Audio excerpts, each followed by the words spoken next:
Hi friends, welcome to Jaz Creations. ഇന്ന് ഞങ്ങൾ വേറൊരു വെറൈറ്റി വീഡിയോ ആയിട്ട് വന്നിട്ടുണ്ട്. പൈനാപ്പിളും കസ്റ്റാർഡും കൂടെ കൂട്ടിയിട്ടുള്ള ഒരു പൈനാപ്പിൾ കസ്റ്റാർഡ് പുഡിംഗ്.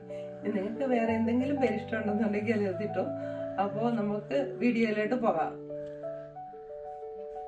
ചെറിയ പീസാക്കി എടുക്കട്ടെ കേട്ടോ. പൈനാപ്പിള് നന്നായിട്ട് ചെത്തി എടുത്തിട്ടുണ്ട്. ഇനി അത് ചെറുതായിട്ട് നമുക്ക് കട്ട് ചെയ്തെടുക്കാം. പിന്നെ അതിൻ്റെ അകത്തുള്ള ആ ചെറിയ ഇതുണ്ടല്ലോ, അതൊക്കെ അതിൻ്റെ കുഞ്ഞില് അതൊക്കെ എടുത്ത് വെട്ടി കട്ട് ചെയ്തെടുത്തിട്ടുണ്ട്. ഇനി ഞാനിതൊന്ന് മിക്സിയിൽ നന്നായിട്ട് അടിച്ചോണ്ട് വരട്ടെ കേട്ടോ. ഞാൻ അരച്ചുകൊണ്ട് വന്ന നമ്മുടെ പൈനാപ്പിളിന്റെ പ്യൂരി ഒരുവിധം കുഞ്ഞി വന്നിട്ടുണ്ട്. ആവശ്യത്തിന് പഞ്ചസാര ഇട്ട് കൊടുക്കണം കേട്ടോ.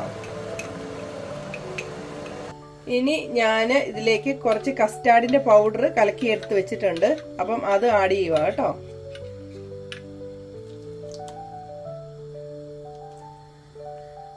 ഇനി അത് നന്നായിട്ട് കൈവിടാതെ ഇളക്കി കൊടുക്കാം. ഇടയ്ക്ക് തീ ഒന്ന് കുറച്ച് കൊടുക്കണം കേട്ടോ. അല്ല, ഏകദേശം റെഡി ആയിട്ടുണ്ട്. ഇനി ഞാൻ അതൊരു പാത്രത്തിലേക്ക് ഒഴിച്ചു വെക്കുവാണേ.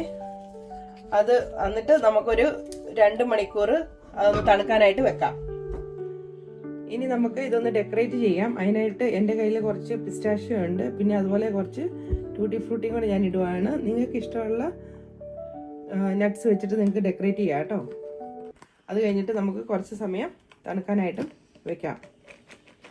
തണുപ്പിച്ച് കഴിക്കേണ്ടവർക്ക് അങ്ങനെ കഴിക്കാം. ചൂടോടുകൂടി കഴിക്കേണ്ടവർക്ക് അങ്ങനെയും കഴിക്കാം കേട്ടോ. ഓക്കെ, അപ്പോൾ നമ്മുടെ പൈനാപ്പിൾ കസ്റ്റാർഡ് പുഡിങ് റെഡി ആയിട്ടുണ്ട്. അപ്പോൾ ഞങ്ങളുടെ പൈനാപ്പിൾ പുഡിങ്ങിന്റെ വീഡിയോ എല്ലാവർക്കും ഇഷ്ടമായെന്ന് വിചാരിക്കുന്നു. വീഡിയോ ഇഷ്ടമായെങ്കിൽ എല്ലാവരും ലൈക്ക് ചെയ്യണം, ഷെയർ ചെയ്യണം, അതുപോലെ തന്നെ സബ്സ്ക്രൈബും ചെയ്യണം കേട്ടോ. അടുത്തൊരു വീഡിയോയിൽ കാണുന്നവരെ എല്ലാവർക്കും ബൈ.